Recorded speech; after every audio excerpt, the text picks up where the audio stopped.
¿Estamos filmando? Sí. Sí, claro. Es bueno filmar todo. Sí. Espérate, te traigo. Y ahí esa foto de pura sangre es súper chévere. Sandro, tu escrito de Secretos Delicados. Sí, eso es el que yo te mandé. Bueno, Karen, ya que tenemos esta foto de pura sangre aquí en primer plano, que nos sirva como pretexto para romper el hielo y evocar algunos recuerdos. Yo creo que el primer recuerdo que yo tengo suyo es en el Festival de Cine de Cartagena de 1979. Pero usted, ¿era la primera vez que usted iba a Cartagena? No, ya habíamos ido. La primera vez que yo voy al Festival de Cine en Cartagena fue cuando reemplacé a Andrés Caicedo. Cuando él se suicidó y ya habíamos reclamado con Poncho, con Luis, el carné de Andrés Caicedo, que él llegaba como periodista, y lo estábamos esperando y Andrés no llegó. Y yo usé el carné de Andrés Caicedo. ¿Su cinefilia se incrementó con Luis? ¿Usted era cinéfila desde la adolescencia, desde la infancia? Sí, ¿O cómo fue su relación con el cine? En mi casa existió el cine desde muy niña, pues mi infancia, desde mi nacimiento o llegada a la casa después de nacer, está filmada. Mi padre filmó, o sea, tengo toda mi vida hasta cierta edad filmada, ¿no? Y él nos proyectaba algunas películas y viviendo en Estados Unidos en la televisión uno veía mucho cine. Había un programa que se llamaba $1 Million Movie y era toda la semana mostraban la misma película, todas las noches, y los fines de semana la misma película, el sábado 3 veces. Entonces a veces uno se veía la misma película 7 veces en una semana, ¿no? Entonces yo me memorizaba frases como Land of the Pharaohs, es una película, se me olvida el director, Howard Hawks, que Luis nunca la vio y yo me la sabía de memoria. Entonces hubo como un cruce de información cuando con Luis nos conocimos. Primero que todo, los dos hablábamos inglés. Él había estudiado en Boston y en UCLA, pero además estudió y vivió en Estados Unidos en una época cuando esas películas yo las veía. Él veía las mismas, Hitchcock, el cine negro, o sea, eran todos unos ciclos que pasaban por la tele que vimos, ¿no? Entonces yo muy cinéfila en ese sentido, ¿no? Yo trabajé en un corto en Bogotá con Lina Uribe y Jorge Pinto, y Miguel Torres era el actor, un corto que se llama El Último Cliente, y yo hice la dirección artística, pero fue un trabajo más como de armar el set. Me gusta mucho eso de armar el set, esa idea de armar el set, porque, por ejemplo, la exposición que hay actualmente en el Museo de la Tertulia es un set, es una exposición que tiene un concepto, no es solamente unos cuadros que están colgados, sino que esos cuadros que fueron hechos en distintas épocas están organizados en un dispositivo que tiene, digamos, como una lógica interna. Esa visión de esa armada, de ese set que hay aquí en la Tertulia, no fue mía. Fue de Andrés Matute, ¿no? Él vio mi obra, fue investigándola, yo le fui mandando archivos desde lejos, ¿no? Yo pues afortunadamente he estado digitalizando todo mi archivo y pude mandarle muchas imágenes, entonces él fue como creando como un orden, porque él conoció, fue la serie de lo del Puente Ortiz, ¿no? De la serie Los Gigantes en Cali. Pero luego fue viendo como trabajos previos a esos y él creó como un orden y él lo armó, ¿no? A mí me encanta es que uno entra a la exposición en la oscuridad y entra la luz, ¿no? del video y luego vuelve a la oscuridad para salir, ¿no? Eso es muy bonito. Yo creo que yo vivía en Bogotá y a mí me gustan las ruanas y todo eso, pero ya cuando llegué a Cali sentí esa brisa y ese clima que lo acaricia a uno y uno puede estar con menos ropa, ¿no? Más, no sé, más ligero y sentir de que uno se podía vestir así, o sea, y eso era aceptado, ¿no? Eso yo creo que fue primordial. Yo recuerdo sí una película que yo edité cuando yo estaba en bachillerato, mi hermano hizo una película, un proyecto para su clase de geometría. Entonces era un matemático, estaba sentado como vestido como un griego, ¿no? Con sus libros y su sábana blanca, y él mirando sus libros y leyendo, y de pronto él como que estaba todo cansado y miraba en la lejanía, y venían como unas figuras y cada uno tenía un símbolo matemático como pi o equals, o en fin, símbolos matemáticos iban viniendo, y entonces él quedaba todo mareado y llegaban estos símbolos y se lo comían, ¿no? Ese era el corto. Y lo editamos. Esa fue realmente mi primera experiencia editando algo, y eso fue en 8, no en Super 8, sino usando la cámara de mi papá y la cosita para raspar, y todo era así muy... O sea, yo había editado, pero pegado películas, ¿no? Esa fue mi primera experiencia ya editando. Y hablando de aprendizajes, ¿cómo fue el aprendizaje de la pintura, del oficio de la pintura? Porque digamos que tus primeros cuadros tienen de alguna manera una intención realista, es decir, no hay cosas abstractas ni expresionistas, no, como sí, de captura de la realidad. Y digamos que ahí se necesita como cierto conocimiento anatómico, de perspectiva, o como rudimentos elementales de la pintura y del dibujo. Sí. ¿Eso lo aprendiste por tu cuenta o...? Por mi cuenta y en la escuela, o sea, no en la universidad, sino en bachillerato. Tuve un profesor increíble donde aprendí perspectiva, donde aprendí pues algunas técnicas, pero yo desde muy niña dibujé y pinté. Y mis padres me regalaban pinturas y materiales, y pues yo pintaba, yo era de las cosas que me gustaba hacer, ¿no? Pues yo era muy mala estudiante para todo lo otro. Entonces allí en la universidad uno tenía que tomar unos exámenes, el ACT y el SAT, y uno, pues si uno no había estudiado matemática, pues le iba a ir muy mal, y yo ni álgebra estudié. Entonces ni modo, ni pensar en ni siquiera aplicar a la universidad. Entonces mi padre se retira de la IBM al mismo tiempo que yo me retiro de la escuela de bachillerato, y él me dijo: ve, Karen, tomémonos unos cursos de arte en como un community college. Entonces estudiamos de noche.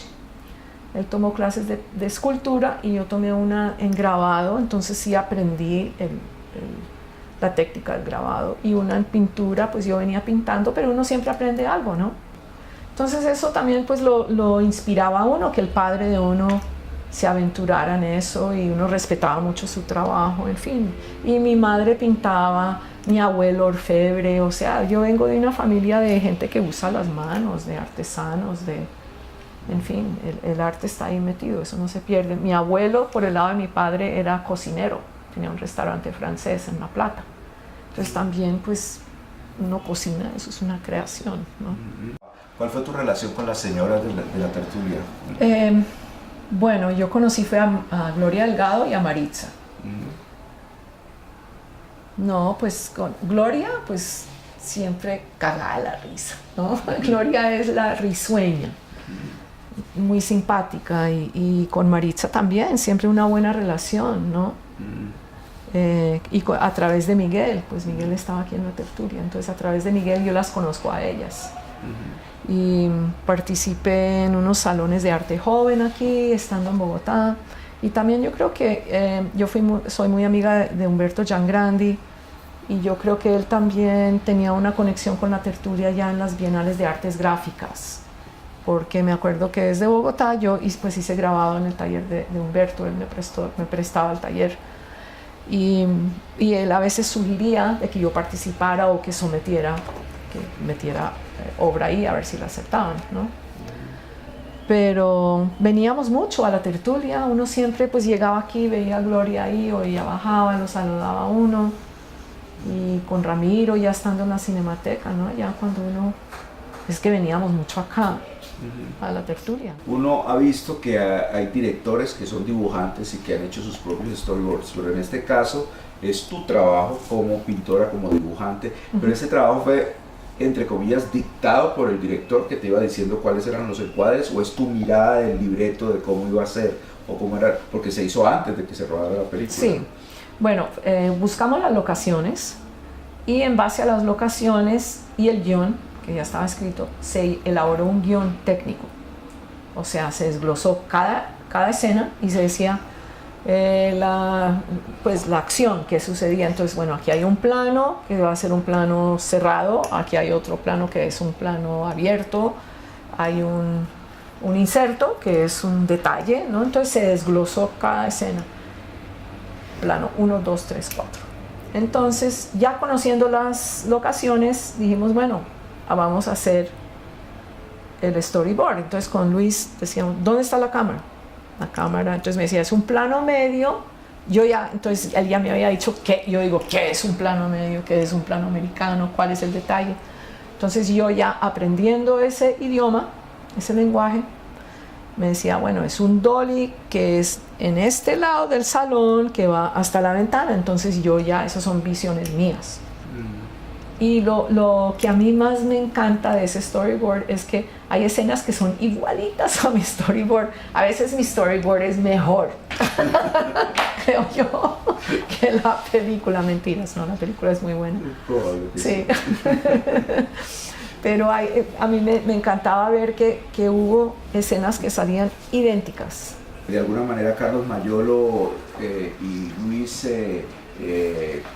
influyeron de esa mirada que son Óscar Muñoz, Fernel Franco, Ever Astudillo, que también han tenido una relación muy cercana con la tertulia. ¿Cómo fue tu relación con ellos tres? ¿Fueron amigos al mismo tiempo o fueron en circunstancias distintas? Ya. Por aquí hay una foto de Fernel. Pues Fernel yo lo conocí a través de Luis Fernando Manchola, porque ellos trabajaron mucho juntos, ¿no?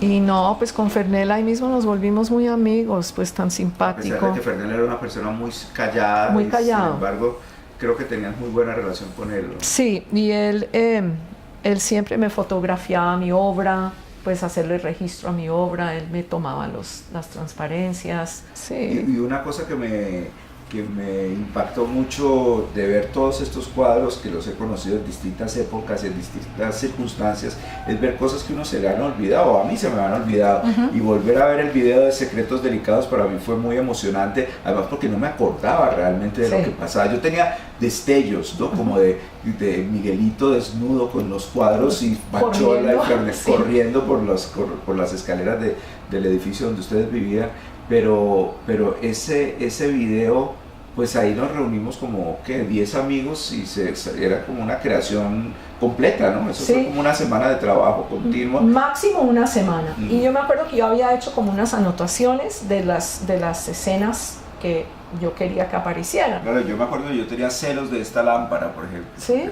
Esta lámpara fue más importante que mi aparición, ¿no? No, pero la tuya es muy buena. Además, el plano tuyo es en las escaleras ahí en el apartamento y esa iluminación se la fajó Fernel. Claro. Él hizo una iluminación muy bonita ahí y de cuando están subiendo los cuadros por las escaleras, eso es bellísimo. Yo me acuerdo que cuando primero empecé la serie de Los Gigantes, que yo vivía por el Paseo Bolívar, yo empecé haciendo unos dibujos, no eran pinturas, estaba comenzando y yo no tenía, pues tenía tiempo limitado para preparar esa exposición. Y me acuerdo que un día invité a Óscar y yo estaba como, no sé, no me ubicaba, y él llegó y vio que yo estaba haciendo como unos dibujos y dijo, le pareció eso como mal, ¿no? Ponerme a dibujar. Me dijo, no, pues, pero ¿por qué no pinte? Siga pintando, haga esa misma cosa pero en pintura. Que para mí fue como una revelación. Entonces a veces los amigos artistas con un gesto, con una visita, le ayudan a uno mucho. Y tal vez mi relación con él ha sido así, ¿no? Como un poco lejana, pero muy cercana al mismo tiempo. Y a uno, yo creo que con artistas le sucede eso a uno, ¿no? Y sí es bueno tener como puente esa transición, lo que fue nuestro añito musical con el grupo Band-Aids, porque eso para todos fue muy como estimulante, ¿no? Creo que eso fue en la época del rodaje de La Mansión de Araucaima. A mí me parece que eso que se dio a llamar Caliwood, la edad de oro, fue La Mansión de Araucaima. Yo creo que fue ese año 85, que ese año Mayolo cumplió 40 años, eso fue la inauguración de Band-Aids en la casa de Mayolo, donde hicimos esta fiesta medio orgiástica, donde lanzamos el grupo. Medio orgiástica. Que fue fabulosa y que, bueno, hay imágenes de esa fiesta en la película de Luis. Todo comenzó por el fin. Pero yo creo que después de La Mansión la cosa empezó, busco mi destino, ¿no? Sí. Cada uno estaba... Sí, yo por eso veo que lo de Band-Aids para mí fue como una ruptura, porque además en esa época fue cuando me abrí de Luis y saco mi apartamento por ahí por el Paseo Bolívar, que ahí también hicimos la fiesta de Band-Aids acústica. Los ensayos eran buenísimos.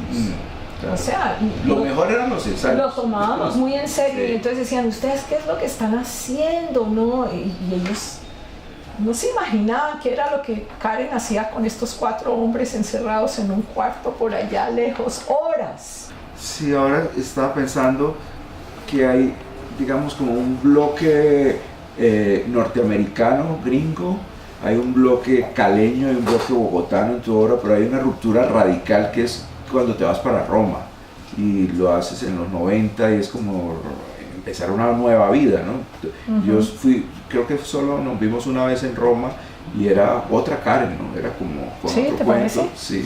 Sí, bueno, la obra de uno va cambiando, ¿no? Va cambiando la locación. Entonces los elementos son otros, pero yo creo que las intenciones de uno siempre son como iguales, ¿no? La visión de uno siempre es igual. También yo creo que en esa época me estaba entrando la inspiración o la posibilidad de ser madre, ¿no? Entonces eso también fue un cambio grandísimo en mi vida. ¿Lorenzo nació dónde? En Atlanta. Fue como engendrado en Roma, pero nace en Atlanta. ¿Cuánto tiempo viviste en Roma? 3 años.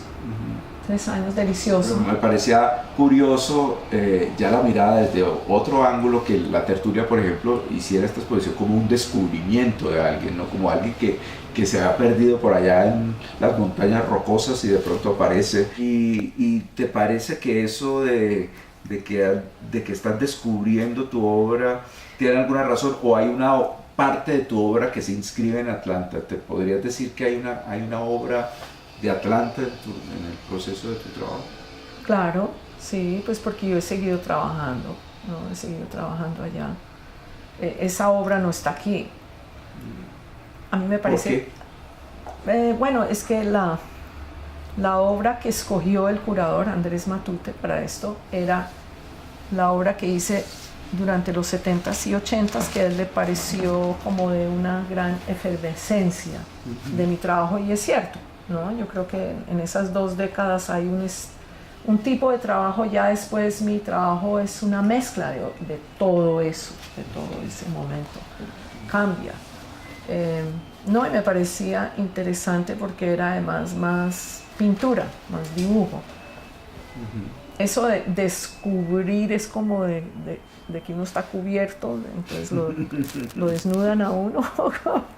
Claro, pero está bien, ¿no? Sí, no, me parece súper bien lo de descubrir. Hay una cosa que es muy importante de la tertulia también para nosotros, que sería bueno que la evocaras, que es la Cinemateca, ¿no? La Cinemateca era nuestro templo, ¿no? Sí, sí, porque nosotros nos la pasábamos aquí, veníamos mucho a cine, además nos quedaba a 5 o 10 minutos caminando, literal, pues es que vivíamos, todo era caminando, uno a toda parte llegaba, y pues íbamos a San Fernando a ver cine, pero realmente aquí era donde veníamos. Claro que Ramiro Arbeláez era el director. Era el director, entonces él mostraba las películas que a uno le gustaba, entonces era como tener su cine privado. Claro, Sí. Luis fue director un poco tiempo también. Más o menos, sí, y pues era el sitio donde uno siempre llegaba, aquí o al Teatro Municipal, Claro. ¿no? Eran nuestros teatros, pero sí, el cine era una parte, algo muy importante en nuestras vidas, claro. Ver películas, sí. Creo que muchísimo. todos hemos tenido distintos niveles de amistad en tu vida caleña, pero yo creo que has tenido un tipo de amistad muy particular con Miguel González, que aquí está en una foto de su gloriosa juventud. Divino. ¿Cómo te gustaría evocar a Miguel? La primera vez que yo vengo a exponer, como te venía diciendo, en la Galería Exposura es donde conocí a Miguel. Lo curioso de Miguel cuando nos conocemos en esa galería es que me dice, Karen Lamazón, ¿y de dónde sacaste ese apellido? Me dice, como si yo me lo hubiera inventado, fue lo primero que me preguntó. Y pasaron años y volví a ver a Miguel en París, cuando vivía allá con Luis. Sí, o sea, desde Exposur, desde esa época. Y ya después, muy amigos. Él me incluía en muchas muestras, muy interesado en mi trabajo. Y una gran amistad, no solamente con el arte, sino en el cine también. Y en la película de Herzog, que eso sí fue la locura. Y aquí estuvo la otra noche, fue para mí muy increíble que nos vimos y él me decía, maravilloso pues es de que está toda esta obra mía junta aquí en Cali, porque eso nunca ha sucedido, ¿no? De que esté mi obra que gente desconocía aquí, porque digamos hay cuadros que tú no conocías o conocías porque conocías mi casa, pero al mismo tiempo hay mucha obra aquí que no habías visto y que yo nunca había visto toda junta en la tertulia. Yo me acuerdo que en una época, cuando vivías en Cali, estuviste con un grupo de mujeres que hacían fotografía. Sí, sí. Digamos que había unos propósitos ideológicos o de reivindicación de la mujer o esto, ¿o no te preocupabas por ese tipo de cosas? No es que hubieran propósitos ideológicos, pero digamos en el frente fotográfico pues éramos 5 mujeres haciendo fotografía, que eso no se había hecho. Y nos reuníamos no necesariamente a hablar de la ideológica de nuestras obras, no, sino de lo que fuera. No, nos juntábamos a tomar trago, a comer, a estar juntas, a hablar de pronto de proyectos o qué exposición de pronto podíamos hacer o el trabajo que estábamos haciendo, pero no era como que nos sentábamos a conspirar ni nada así, ni a ese estilo de reunión, pero pues yo sí siento que mi obra, pues yo soy mujer, ¿no? Y mi obra sí es una obra que es un reflejo de lo que a mí me motiva, ¿no? Porque esa es mi motivación en mi trabajo, es lo que a mí me llena o me arrecha, ¿no? O sea, es eso, es muy evidente en mi obra, ¿no? Y no sé si, no creo que hay mujeres artistas que de repente pues su obra ellas pueden tener la misma motivación, pero su imagen no es la misma que la mía, ¿no? No hay desnudos o no es obvio el sexo, entonces puede ser una obra que se sale del lote o que es diferente o que la gente no la acepta, pues ha sido censurada un poquito, ¿no? A mí no me importa eso, ¿no? De que eso haya sucedido, pero tampoco me parece que uno pueda decir que ha sido completamente, no sé, la palabra no es catalogada, sino como seguida, o que tal vez se le pone más importancia en este momento, y tal vez este es el momento de mi obra, ¿no? Es el momento en que la gente puede estar más abierta con ella, o la puede aceptar más fácilmente, ¿no? Porque la mujer ha progresado, ¿no? Y hay más obra femenina que trata sobre el cuerpo, ¿no? Hay más, no sé si me equivoco. El viento es un ave a través de las campanas. Duerme el sueño y respira agitada una cortina que se exhala, y caigo y resucito como un sueño que no cesa. Y así como 20 páginas más. Muchas gracias, Karen. Sí, lo mismo, Sandro. Muy rico, sí. esta resurrección. Ajá.